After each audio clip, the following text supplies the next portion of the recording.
Well, good morning. My name is Dwayne Brown from NASA Headquarters, Office of Communications, and we are live at the Johns Hopkins Applied Physics Laboratory in Lowell, Maryland, where on July 14th, 2015, the world will witness one of humanity's most historic moments in space exploration. This morning, you will hear about the preparations, expectations, and plans for NASA's New Horizons historic flyby of Pluto. We'll have brief remarks and then open it up for questions from our attending media. We also will have questions from social media. And of course, the worldwide audience join the conversation via Twitter, Facebook, and other social media platforms talking about the July 14th flyby. And send in your questions at #AskNASA. And of course, all this information you will hear today and over the next several days, weeks, and months will be available online at www.nasa.gov/New Horizons. Before we get started, let me introduce you to our panelists. First up, John Grunsfeld, 5-time Space Shuttle flown astronaut and Associate Administrator for NASA's Science Mission Directorate, and let me add that New Horizons is one of almost 100 missions under his portfolio. Alan Stern, Principal Investigator, New Horizons from Southwest Research Institute in Boulder, Colorado. Glenn Fountain, Project Manager for the mission at Johns Hopkins Applied Physics Laboratory. And Kathy Olkin, Deputy Project Scientist, also at the Southwest Research Institute in Boulder. And with that, I'll turn it over to John. Thank you very much, Dwayne. Well, it really is incredibly exciting to be here on the eve of our Pluto flyby. In fact, we're 21 hours, 17 minutes, and 38 seconds away, but who's counting? Our mission at NASA is to innovate, explore, discover, and inspire. And I think the New Horizons spacecraft in every aspect, as an innovative spacecraft, as a mission that's exploring an entirely new realm of our solar system, and one that already has produced a number of discoveries, and I'm absolutely positive will create enormous buzz in the scientific world, as well as inspiring a nation and a world, really characterizes the essence of what we do at NASA. I'm very excited about this mission for a number of reasons, one of which is that it is, in fact, opening up a new realm of exploration, not only for Pluto and Pluto's moons, but where it goes afterwards. So we're looking forward to lots of discoveries, lots of inspiration. It's just a buzz here at the Johns Hopkins Applied Physics Lab, just outside of Baltimore, with lots of scientists, lots of engineers. And really what this mission is all about is the extraordinary things that NASA can do as a team with our partners, with taxpayer investment, to produce wonderful science, science that answers questions about where we come from, where we're going, and in essence, trying to answer even a bigger question, which is, are we alone in the universe? The Pluto system is a fossil remnant of the beginnings of our solar system, and we're going to hear more about that. But really, we're going to learn about where we're coming from in terms of the building blocks of the solar system. And so with that, I'd like to turn it over to our principal investigator, Alan Stern. Thank you, John. Good morning, everybody. It sounds like science fiction, but it's not. Tomorrow morning, the United States spacecraft will fly by the Pluto system and make history. I think this is a great example of a great society and a great nation and what great nations do. And I have to tell you, the data that we're going to produce, in fact, the data that we're already producing, is a gift for the ages to all mankind. The science that we've already made, and if we can show the approach video, is already mouthwatering. The Pluto system is enchanting in its strangeness, its alien beauty. It's showing us tremendous diversity between the two planets in the system and their moons. We are already seeing a complex and nuanced surfaces that tell us of a history for these two bodies that is probably beyond our wildest dreams on the science team. Pluto has not disappointed. I want to tell you a few things that are new, that are just being released now, that we have learned in the last 48 hours. We have discovered that we are already detecting nitrogen escaping from Pluto's atmosphere. And the important part of that is that it was discovered 5 days ago, much farther from Pluto than we anticipated. This may mean that Pluto's escape rate is higher than models had shown, or it may mean that the transport mechanism is different than what we anticipated. We've also discovered that the putative polar cap on Pluto's north pole is in fact just that. We now have compositional spectroscopy that shows methane ice and nitrogen ice there. So we now fingerprint it. It is an icy polar cap after all. Our ultraviolet instrument ALICE is seeing the surfaces of both Pluto and Charon, and Dr. Randy Gladstone, who leads our atmospheres team, will have more to say about that in the coming day or so. And we've discovered that Pluto's a little bit larger than we anticipated. We now have good measurements of its diameter and its radius. Its radius is 1,185 kilometers, plus or minus 10. That settles the debate about the largest object in the Kuiper Belt. It also has important scientific implications.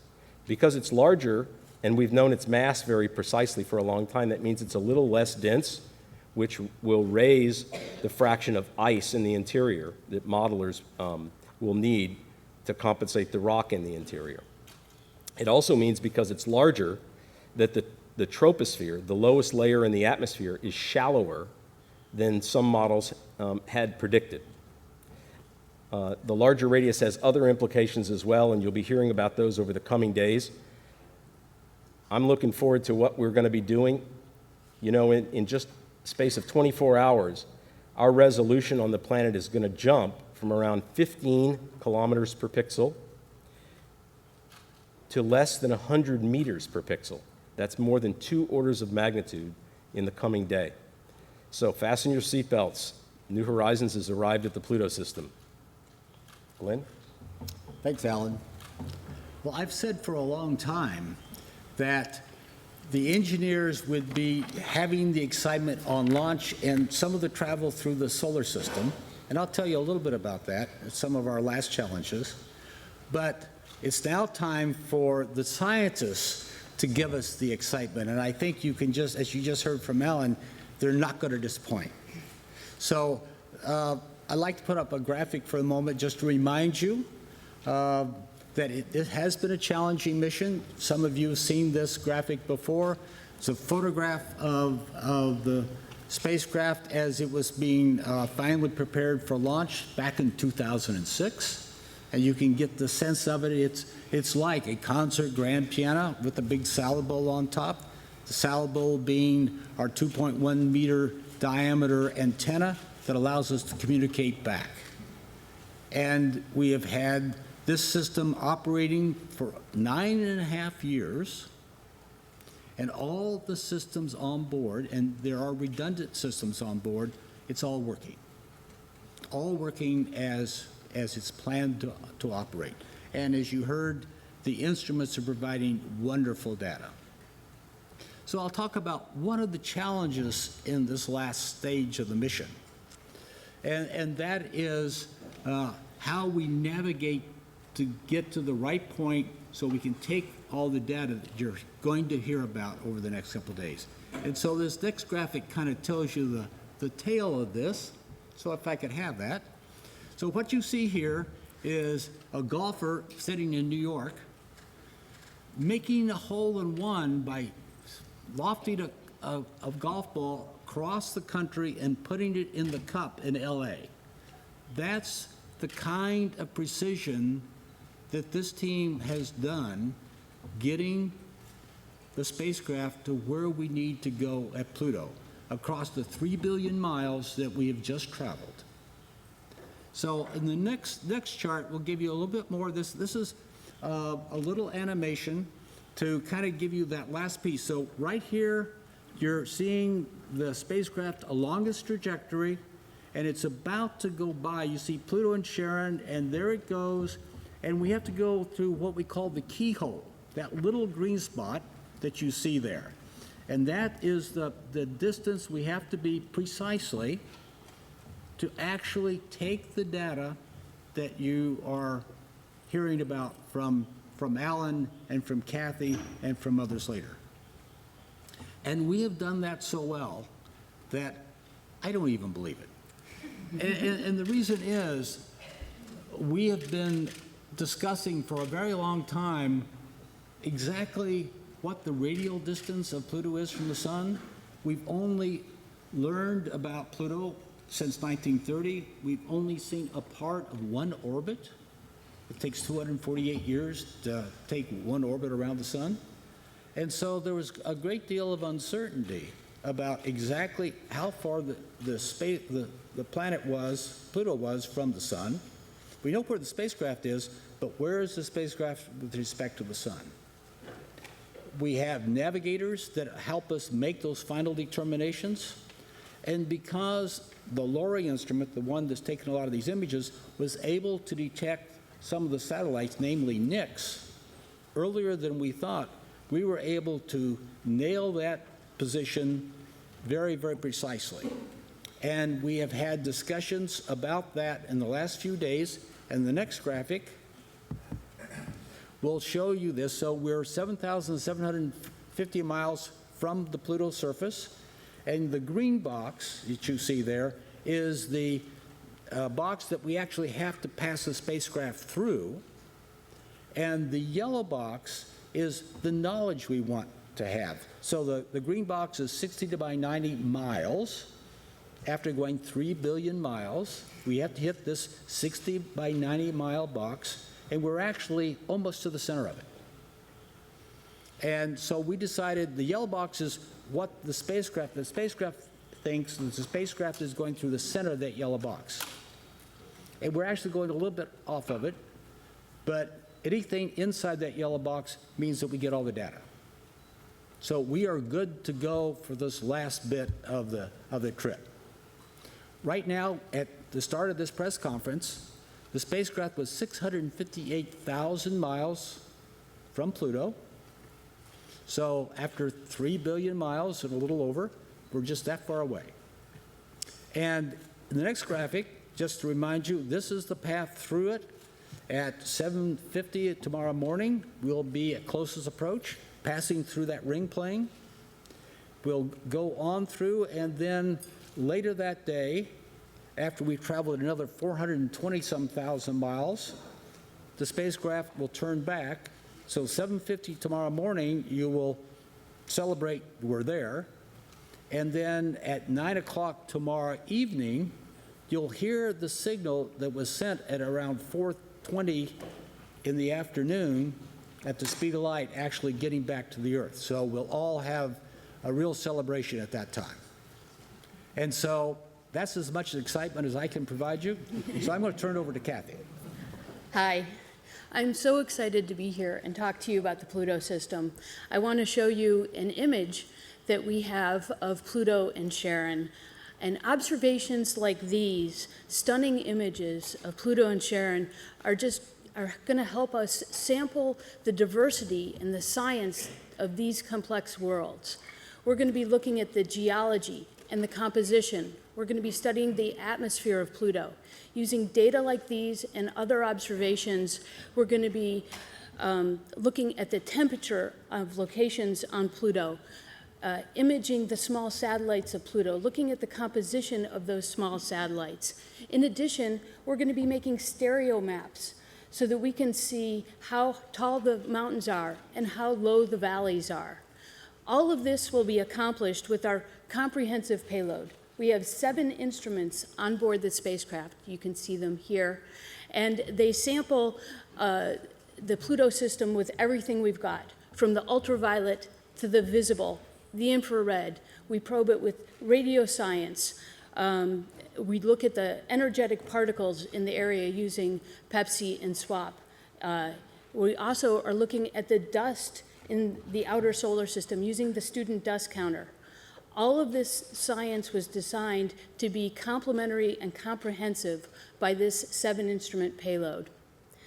So the instruments are fixed on the body of the spacecraft. So if we want to take an image of Pluto, we have to turn to point the cameras at Pluto. And so I want to show you the dance of the spacecraft as it goes through the Pluto system. There's a simulation I'd like to bring up now. This is the simulation of the sequence of commands that will be taking place over the 10 hours around closest approach. The spacecraft is in the foreground. The lines going from the spacecraft to the Pluto system show you what the instruments are looking at. And then in the small inset box in the upper right, you can see the targets as they go through the field of view of the instruments. Down in the lower left, you can see the closest approach distance and the time to closest approach. As the spacecraft is doing its dance, you can see all the instruments are taking their turns and looking at the targets in the Pluto system. We're looking at Charon, and now we're looking at Pluto. And this is how we're going to get the best science return that we can. And this will all be happening tomorrow. Currently, the spacecraft is doing a similar dance. It's just a different set of commands. So as we're getting closer to the Pluto system, you can see that Pluto and Charon are getting larger in the fields of view of the targets. Now we're near closest approach. Right here, we're taking data that if you could transport Central Park to Pluto, you would be able to identify the ponds in Central Park. That's the kind of resolution we'll be getting with those strip of observations by the high-resolution camera as we fly through closest approach. Then, after closest approach, we'll be watching the sun set behind and rise above Pluto. We'll be doing the same thing at Charon to understand and search to see if there's any remnant of an atmosphere around Pluto's large moon, Charon. And then, as we get further away from the system, we're going to look back and we're going to take images of the crescents, the lit crescents of Pluto and its moons, and we'll be searching for clouds and hazes in Pluto's atmosphere using these observations. It's going to be an exciting time tomorrow when the spacecraft is taking all of these observations as it goes through the system. Between this time now and closest approach tomorrow, the spacecraft will be taking about 150 observations. So that gives you an idea of the pace and the sequence of what will be going on. And I can't wait till we get there tomorrow. Okay, thank you.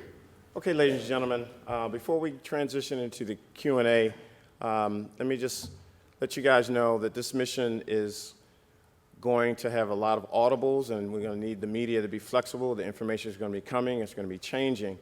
For the media that are watching across the nation, and in fact across the world, we will have phone capability for the several press conferences for the week and next week.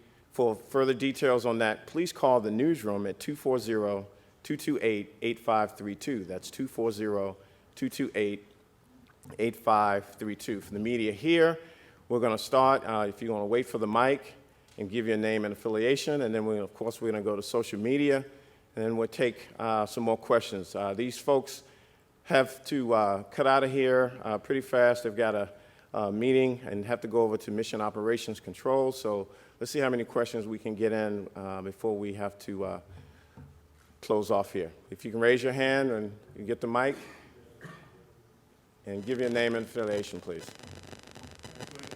Leo Enright with Irish Television. You've got compositional information on the pole of Pluto. Can we expect something similar for the dark pole of Charon during the week, or is that likely to be much later? Well, first let me tell you about the kind of compositional mapping that we're doing now and what to expect. On board the spacecraft is an instrument called RALPH that has an infrared mapping spectrometer that allows us to put pixels on the planet. At the distance that we were this weekend, we were already able to distinguish the polar regions from the equatorial regions. But as we drive in so much closer, the resolution improves dramatically. Ultimately, the kind of maps that we'll make will blanket the surface with pixels about 10 kilometers across. So that's a very large number of pixels on the surface. And we'll do the same thing for Charon. And in fact, we'll get some measurements of the two intermediate-sized satellites as well, Nix and Hydra. In terms of the downlink schedule, Kathy may know a little bit better than I when we're going to get the Sharon information, but we certainly have the resolution and signal-to-noise to tell what that dark region is like, how it's different from the water ice composition that we see on most of the surface. Kathy? Yeah, so we will definitely be getting down Sharon spectral information in the infrared, which is how we'll look at the composition of that dark region of Charon. And it will be coming down this week. Because the infrared mapping spectrometer takes so much data, there's so many pixels, we're bringing down selected wavelengths and sections this week so that we're not dominating the downlink. And so we will have some information, but it will not be the complete picture yet. Can I ask a follow-up? I don't think Alan Stern will be too, or sorry, I don't think you'll be too surprised by this question, but you've suggested to the IAU a naming sequence for features on the surface of Pluto, and you've included people who've contributed to knowledge of the Pluto system. Do you expect that you will be naming a feature on Pluto after the Irish astronomer Kenneth Edgeworth? Do you imagine that will be a large feature? And if you could very briefly explain why Edgeworth would be significant. So here's the one-on-one, here's the background.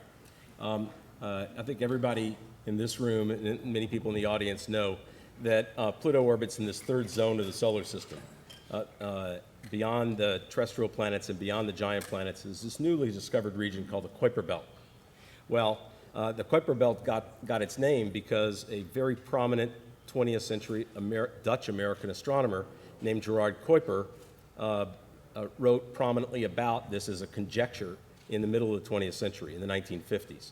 But prior to that, Kenneth Edgeworth from Ireland had also written about the same topic. He had papers in 1943 and 1949. If you go back and read them today, they're brilliant. He nailed it. He had the concept himself. And for a while, after the discovery of the cohort population that Pluto orbits with in that third zone, many planetary scientists called the region the Kuiper-Edgeworth Belt, or the Edgeworth-Kuiper Belt.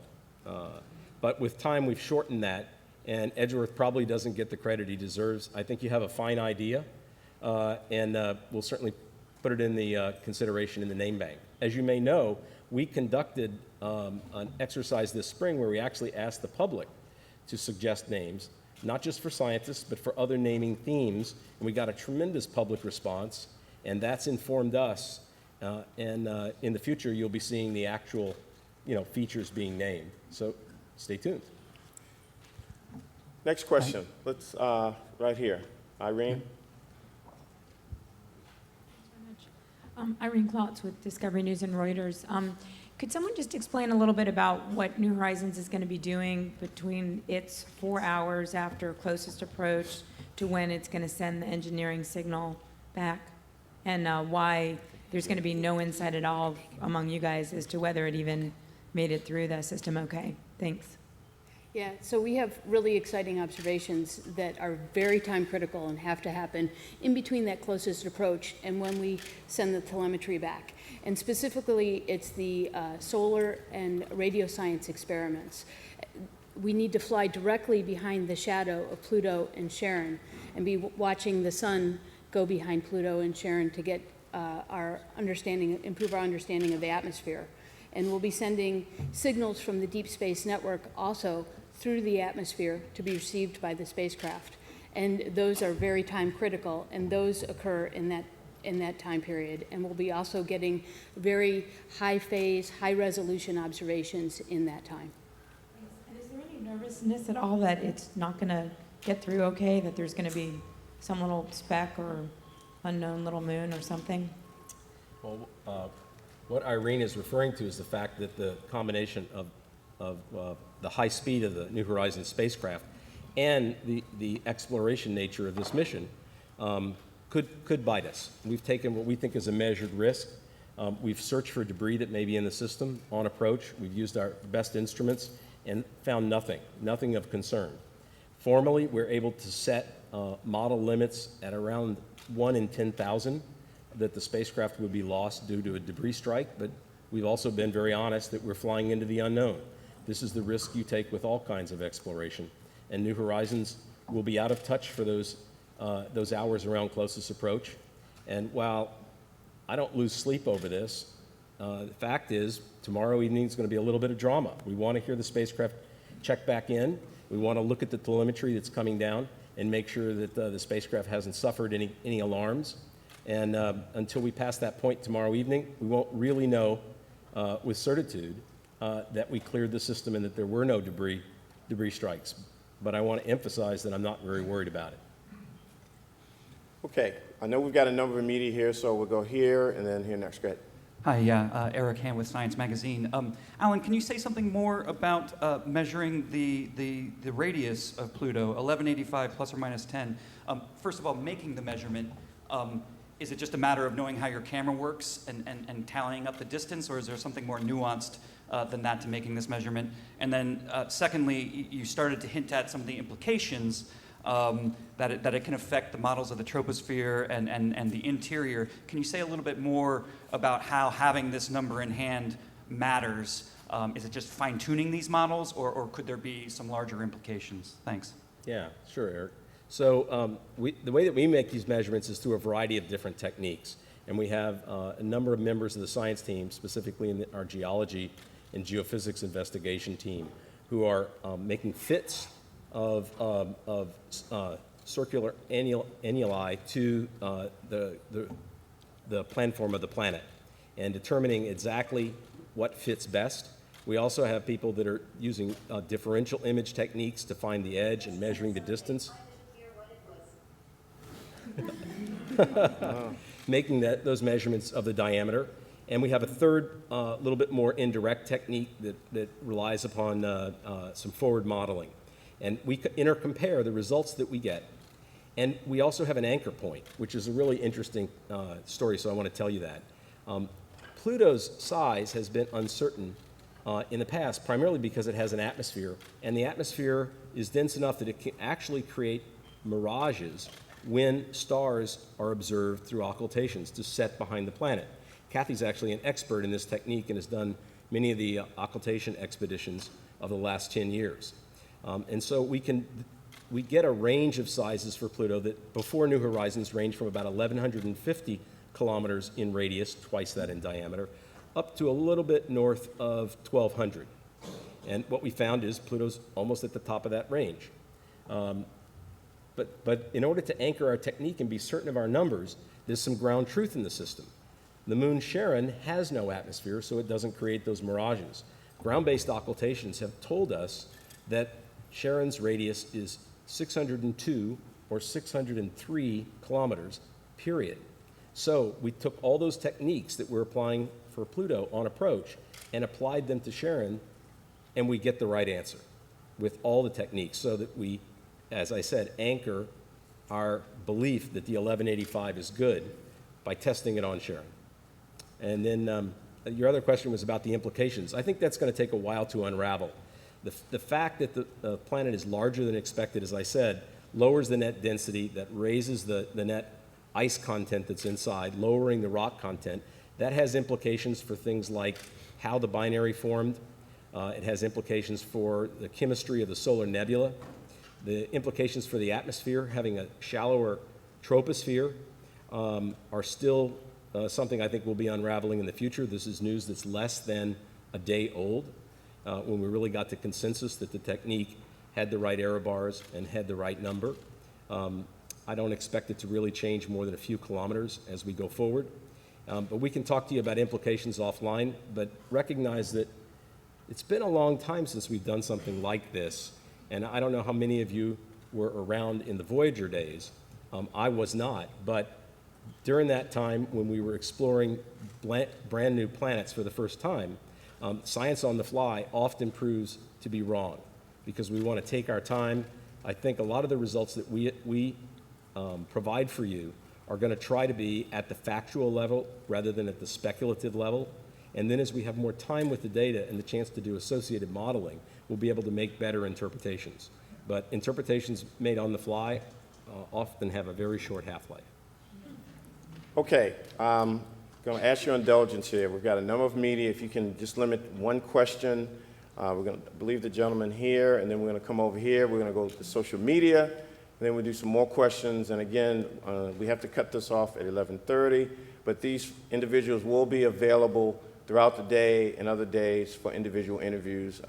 This mission is very transparent. You will get to interview folks and other scientists on the mission. So go ahead, Tim. David Schuckman, BBC News. Just one more follow-up on the question of the debris and the risks to the spacecraft. Do you expect dust and small particles to become denser the closer you get to the center of the system? Absolutely, yes. So let's talk about how that occurs. You know, the Pluto system is orbiting in the Kuiper Belt, which is more or less a shooting gallery with lots of small primordial comets and other things much smaller than Pluto. And when those things strike the small satellites, of course they make a crater, and all the material that's excavated from the crater actually leaves the satellite and goes into orbit around Pluto. When you actually model that, the smallest satellites, Nix, Hydra, Styx, and Kerberos, don't have enough gravity to hold on to the ejecta from their own craters. The velocity of that ejecta is too low to escape the Pluto system in many instances, so it ends up in orbit. Now, it doesn't just build up and build up because there are processes that we call loss processes that actually also remove that debris. So there's a balance between production and loss, and all the models that we have show that the highest density of debris is in the region of the small satellites. Interior to that, Charon's gravity, which is powerful, clears the zone. And beyond Hydra, we don't have any more satellites, so we don't have any more sources of debris. So we think that the most dangerous place, although it's not very dangerous, I want to go back to my earlier statement, the models are showing us about a 1 in 10,000 probability of loss of mission. But the most dangerous place is as we cross the satellite plane. That's Pluto's equatorial plane as well. And so that's kind of a moment of truth for the spacecraft at this low level of concern. And then some hours later tomorrow, we'll hear back from the bird and how it did. We're going to go to this gentleman, then we're going to go to Frank, Tariq, and then we're going to take a couple of social media questions and come back for a few last questions before we wrap up. Yes, sir. This question is for Alan. Bobby Russell, Quest for Stars. First off, let me commend you for having student-built research on board. And along the same lines as the last question, in regards to dust, when will we start getting data back from the student dust collector experiment? Yeah, well, thank you. We're very proud to be carrying the first student-built instrument ever placed on a planetary spacecraft. And I should say, that's now become pretty common, and we're very happy to have helped unlock that for students. But the way that the SDC, the Student Dust Counter, works is a little different from the other instruments. All the other instruments report their results out onto the spacecraft bus, and then they're stored in the solid-state recorder that the spacecraft has, the main memory. SDC is different in that it caches its own data in its own memory, and it's only dumped later on command. So SDC has been reporting data all the way across the solar system, and we've dumped that memory many times, and we've actually got a trace of the dust distribution inferred from the impactor distribution all the way from 1 AU now out into the Kuiper Belt at 33 AU. And by the way, this is a record distance. The previous record for a dust impact detector was on the Pioneer probes, and those instruments, because of their design, actually weren't able to operate beyond 18 astronomical units. So we're pioneering something new out here this far. We're very interested in impacts in the region around Pluto, and we were monitoring that in the inner fringes of the Kuiper Belt late last year and very early this year. However, when we actually operate at Pluto, the Student Dust Counter hears all the thruster firings on the spacecraft from all those turns that Kathy was showing you in the animation. So we have to change the squelch level on the instrument so that we quiet down the racket from the thrusters and only hear the largest events. We've done that, and we're going to continue to record data that way until July 31st or maybe July 30th. And then we'll go back to the more sensitive mode because we will be spinning again and not using the thrusters. And then in August, that data gets dumped. I believe it's August 3rd, but we can get back to you on that. Frank? Frank Mooring with Aviation Week for Alan or Kathy. Yesterday, Alice Bowman told us that the engineering download tomorrow will come because there's another observation that sort of points the antenna this way. It's called the plasma roll, I think. Could you describe that observation and how it happens to be pointing the antenna this way? Sure. The plasma roll is an observation that's designed to look at the interaction between the solar wind and the plasma environment around Pluto and Pluto's extended atmosphere. And so we point the antenna towards the Earth, and then we roll the spacecraft around that axis so that we can sample the plasma environment around in many different directions. And so that's the preferred direction for the plasma suite to make that kind of comprehensive look at the system.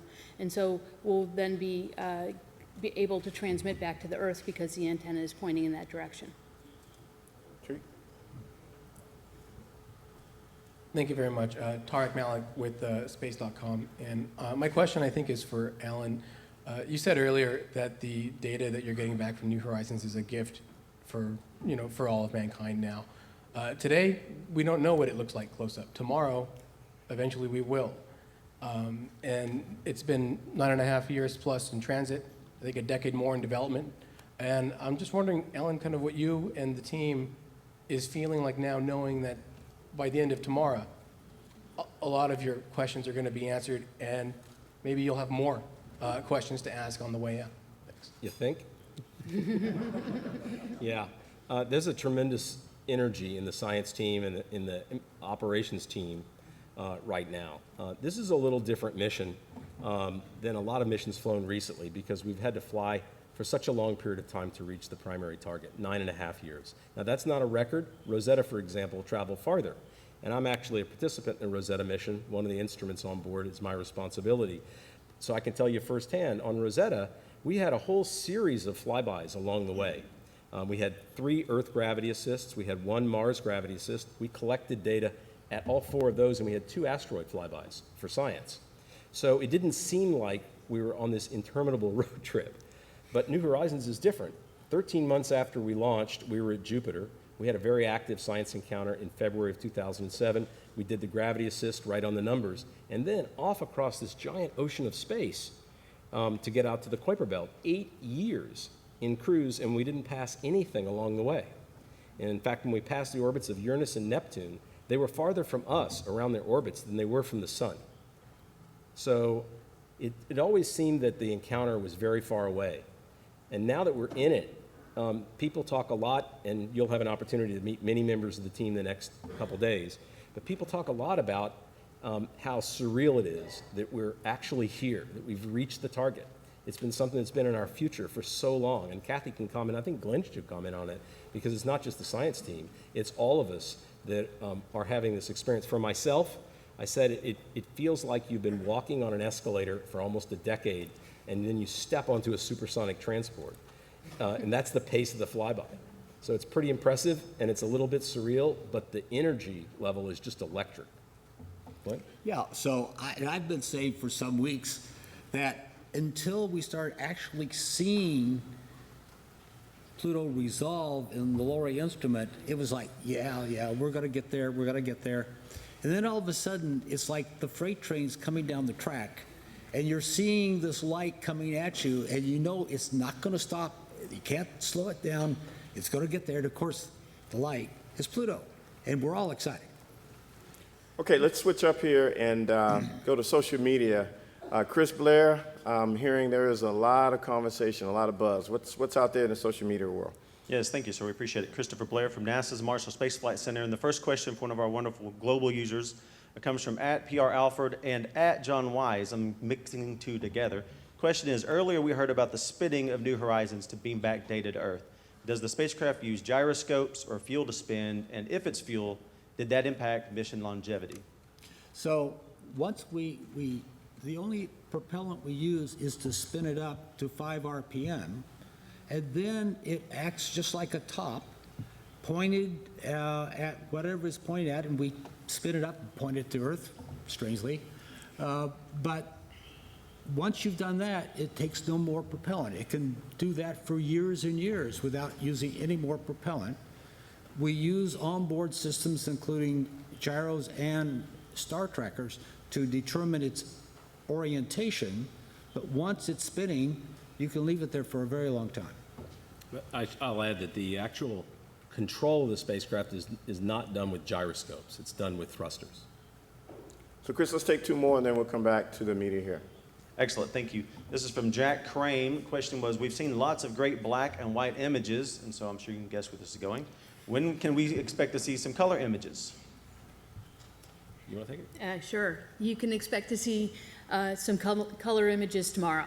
So we'll have new color down soon, and so we'll be looking at it today or tomorrow and the next day. And if I can add to that one also, there are a couple of reasons that you see the black and white a lot more. One reason is that the black and white camera called LORRI has much longer focal length, so much higher magnification. So it's been producing the more interesting scientific products because it simply gives us better resolution on the target. But there's another reason as well. When we take color data, the way that we do it is that we actually have 4 color cameras, each with a given filter over them, and we pass them over the target. And then we have to downlink that data. Instead of sending down one image, we have to send back all 4. So, and they're actually individually bigger. They have more pixels, therefore more bits than the color camera format. So it's a lot more expensive to send that data down, not in terms of money or fuel, but it takes more transmit time at our fixed bit rates to get color imagery to the ground. So that, combined with the higher resolution, is the reason we've been biasing so much towards the panchromatic imagery from LORRI. But you'll be seeing color products and then eventually spectroscopy products in spades over the coming days and the coming weeks and months as we ship all this data back that's gathered, about 100 times what we can transmit back this week. Okay, before we take the last question from social media, you can raise your hand high so I can get to you. I know some of you have been raising it a long time, so go ahead, Chris, one more. Thank you, appreciate it. Once again, following back up, wanted to mention that we're going to be monitoring these news accounts for social media all week long, and so if you don't get your question answered today, we'll get a chance to follow them up. After the closest approach to Pluto, this question is from @KJZing. What are the possibilities of getting new images of the dark regions of Pluto? Well, I'll take a crack at that. Kathy may want to add to it. After we pass Pluto, we'll be looking at the night side. You know, we're on the sunlit side now, but once we go around the other end, we're only seeing a thin crescent of the planet. And if it's helpful, we can put some graphics up and make them available so that people can more easily picture this. And certainly in the simulations like Eyes on the Solar System, you can see that. So those dark regions are going to be hard to observe because we're looking in this particular geometry as we back away from the planet. You only see a sliver of them at any one time. There's one more trick that we can use, and we've planned for it, and that is that we can image Pluto in the light of its moon Charon shortly after we make the closest approach, so that we can look at the effects of the colder conditions on the night side to see, for example, if there's evidence of snows or deposition of frosts on the surface. But for the most part, the data that we obtain to really unravel what's going on in those dark equatorial regions is going to be the data that we collect in the next little less than 20 hours. Spectroscopy for composition, high-resolution imaging, color imaging, measurements at a series of different angles, some thermal measurements, and other data sets, including the ultraviolet that I spoke about earlier. If I could just add one thing to that. So one thing to know is that all of this data is on the spacecraft, and we've identified selected high-priority science data for playback.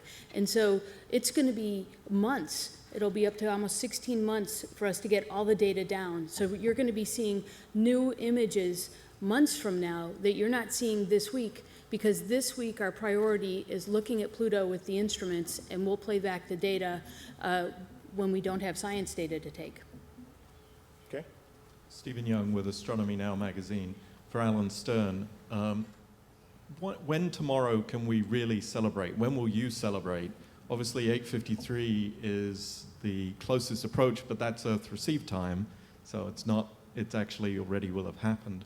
And then later in the evening, when we get the signal, will that really be the moment that you will be celebrating? Yeah, there are two times to celebrate tomorrow. One is a little bit before 7:50 in the morning. At that time, the spacecraft will be at closest approach.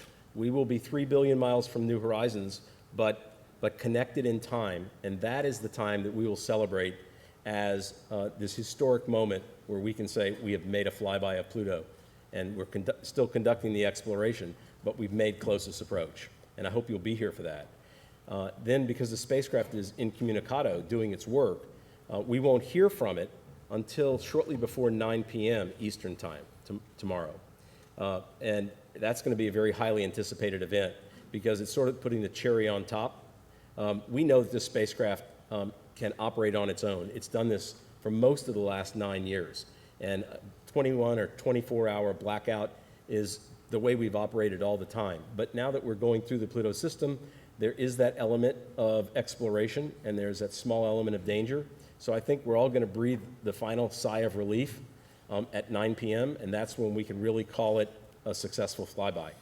So 2 events and 2 chances to celebrate. Okay.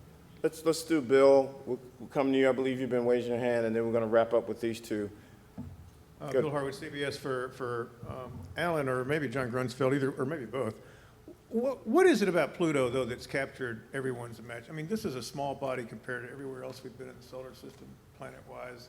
What is it about Pluto? It seems to have really sparked everyone's imagination and interest. Well, I think if you look more broadly at what we're doing in solar system exploration, we have the Dawn spacecraft around Ceres. Ceres, being a main belt minor planet, has created enormous excitement. And this, again, is another mission that's been going for a very long time. It went from Vesta to Ceres. We have Curiosity on Mars that's still roving. We have Juno on its way to Jupiter. I think Pluto is kind of a capstone of our solar system exploration and also opening up this new realm. But it's also, just that, for Alan, myself, the rest of us on stage here, Dwayne, Pluto's a member of our solar system and the last unexplored territory. And I know Alan is very eloquent about this. We're opening up new ground. I think from the science perspective, we're entering this whole new realm of the solar system. What's really exciting about Pluto, Charon, the whole system, is that already, from still quite a distance out and 20 hours and 31 minutes away, we're seeing that Pluto really is a complex world, unlike, I think, what anybody imagined. Alan? Well, I think John put that very well. But I'll tell you, of course, being the principal investigator of a mission like this, I've had a lot of chances to give talks in the public and have people, come up afterwards and tell me why they're interested, and people like to do that. And we've been on this project for 15 years, and what I found is that there's no single reason. There are a whole series of different things that excite different people about it. One part of it is it's kind of unfinished business. It's the last check mark in the initial reconnaissance of the solar system in many people's books. Some people say, when I looked in that first astronomy book that I ever had, it's the one with all the question marks. It was the most mysterious. Other people, it's the farthest frontier. For some people, and particularly I notice this with children, because Pluto's more diminutive and they're more diminutive, there's an association there. And there's the unknown, and there's the scientific accomplishment of exploring this whole new kind of planet, the third zone of the solar system. And I think all those things weave together very well. And Pluto has, in a way, sort of become a brand. And we're seeing a sort of viral response in the public. And the other thing I think that shows us, beyond Pluto, is that there's a hunger and a thirst for exploration. People love this first-time exploration. They like, just like we do in science, turning little dots, little points of light into planets that we can transform our knowledge. We can write the textbook from scratch. And I think all those things go together and resonate very well with one another, and that's what produces this great interest that your presence here, is evidence of. And we are really looking forward on New Horizons to being able to tell that story of exploration with you and to show you the behind the scenes where we can and to show you how the science actually gets done, not just the data products, but with time to show you how we actually transform simple things like a radius into much better understandings of the origin of the solar system, how binary planets get made, how atmospheres work, all those things, because that's a teaching moment. When I was a little kid, it was the Apollo program, and it excited so many kids to want to go into tech careers, and most of them didn't end up in the space realm at all. They ended up, in various forms of engineering, and a lot of them made the internet revolution. They made the computer revolution of the 80s and 90s, and personally, I attribute a lot of that to the excitement that I saw in my age cohort, due to Apollo. If we can be a small part of making kids excited about STEM education and careers in science and engineering through New Horizons, that may be our greatest gift. Okay, 3 questions and 1 only, and then we're going to have to wrap up. Go ahead. Laurel Kornfeld, Spaceflight Insider. Regarding the new information about Pluto being less dense than previously thought, does that support the possibility of is that evidence supporting the possibility of an subsurface ocean? And the other thing is, as far as you saying Charon has no atmosphere, has the team ruled out the possibility of a shared atmosphere between Pluto and Charon? You want to take the first one? I'll take the second one. Sure.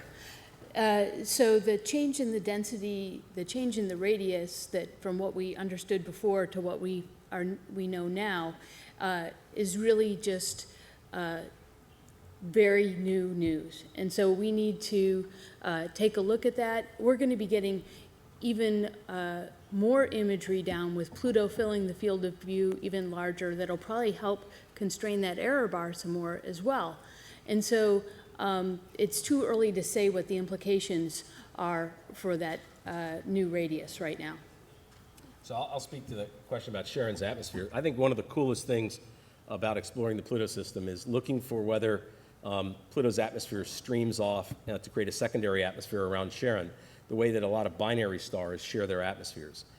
We've never seen anything like that in a planetary system before, and we're going to test it tomorrow. In fact, we're going to put it to bed, more or less, because the ALICE ultraviolet spectrometer is going to do the same experiment for Charon that it does for Pluto. It's going to watch the sun go behind the planet and come back out the other side. And what we'll be looking for is the diminution of sunlight before it hits the hard deck due to molecular absorptions in that atmosphere. And if we see that, then we'll know that Charon has an atmosphere. And we have a tremendously sensitive instrument. It can measure pressures down to the nanobar level. That's a billionth of the pressure in this room. And it's 1,000 times, in fact, it's 10,000 times lower than the pressure at the base of Pluto's atmosphere. So that data is going to be very valuable. And it's not only going to tell us yes or no there's an atmosphere, but it will tell us what molecules are in the atmosphere and how they vary with altitude. And by connecting that to the Pluto occultation, we'll have a pretty good handle on whether Charon's atmosphere is native to Charon or whether it's a shared atmosphere streaming off of Pluto. But we won't know any of that in the coming days. That's going to take a while before those data sets get back to the ground. Alan Boyle with NBC News for Alan Stern. You mentioned the confirmation of the polar cap. Is there anything at all that can be said about those dark equatorial regions at this point? Some people have talked about ice volcanoes or ice geysers. Any evidence for or against that, or any other of these hypotheses that were put forward over the past few months? Well, as you can imagine, we're very interested in those kind of questions. And so the geology and geophysics team is all over that. They're stretching those images and they're using other more advanced techniques to look inside those dark regions. And the thing is, for now, for today, we have relatively poor resolution compared to what's going to be in our hands. And we don't yet have good color data sets on them yet. That's coming in the next 24 hours. And some of that's going to come to the ground this week.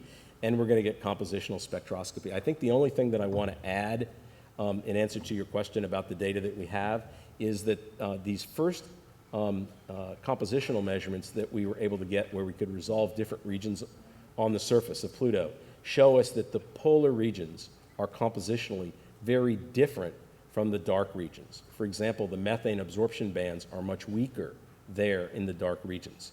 Exactly what they're made of is TBD. We're going to have to work on that for a while because there are a variety of candidate materials, and we need to get better data, to be straight about it. Because in the darker regions, you naturally get lower signal to noise because they just don't reflect as much light. So stay tuned. A quick one question, and Dr. Grunsfeld has some closing remarks, and then I'm going to wrap up. Kelly Beatty from Sky and Telescope for Kathy or Alan. I'm sorry, you had me at nitrogen 5 days ago. Can you put a number, a distance upstream for where that is? And does this mean that there's more nitrogen in the atmosphere? It's being pushed out faster? What are the range of possible candidate mechanisms? Yeah. So 5 days out, it was day of year 190 that the nitrogen, the molecular nitrogen, was detected by Pepsi. This is ionized nitrogen that's been out in the solar wind and is ionized either by electron impacts from the solar wind or by solar ultraviolet. And Pepsi is very sensitive to that, but our models, we had anticipated detecting things coming off the atmosphere in the last 24, maybe 36 or 48 hours. So this is about twice as far out, about 5 days before closest approach. We're going about 750,000 miles each day, a little over 1 million kilometers, about 1.2 million kilometers a day. So if you multiply by 5, that's about 6 million kilometers, or something roughly 3.5 million miles out. What that tells us is that, as I said earlier, either the source is stronger, the escape rates are stronger, or the conversion from neutrals that are escaping to this ionized species is more efficient, or there's some sort of mechanism that's concentrating the ionized nitrogens along the flight path in some way, not because it knows that we're there, of course. But at Jupiter, as we exited the system, we found that the planet's magnetosphere was very inhomogeneous. This was actually a very important discovery made by New Horizons as it made its transect down the magneto-tail of Jupiter. And we found we went in and out of regions of enhanced concentration of sulfur and oxygen, which had been derived from Jupiter's volcanic moon Io. Whether something like that is being created in the environment near Pluto, but with nitrogen instead of sulfur and oxygen, is a great question, but we don't have the answer yet. And it may take a long time until we can piece all of that together. Okay, John? Well, I think you can tell from Kathy and Glenn and Alan that this is just going to be an incredible experience for all of us, and I'm really thrilled that you're all here to follow it. 20 hours, 22 minutes, 0 seconds. We're about 625,000 miles from Pluto right now. I won't read down the numbers as they go, but it's going to be a really dynamic next 24 hours plus, and it's just really emblematic of that science at NASA never sleeps. And I don't think you will either for the next couple of days, but it will be exciting, and I want to thank all of you for being here. Okay, real quick, for folks who want interviews, one-on-ones, for folks here in the center, check the newsroom. Dr. Grunsfeld, Dr. Jim Green, head of planetary, will be available throughout the day. And for the folks viewing this, 240-228-8532, call in. We set up interviews. The stage is set for the July 14th Pluto flyby of NASA's New Horizons spacecraft. Go to www.nasa.gov, New Horizons, and tomorrow, ladies and gentlemen, live, starting at 7:30 a.m. Eastern, the countdown program to New Horizons entering the Pluto system, followed at 8 a.m. Eastern by a news briefing. And I believe we're going to have some live coverage of the Mission Operations Center. Thank you for joining us. See you tomorrow.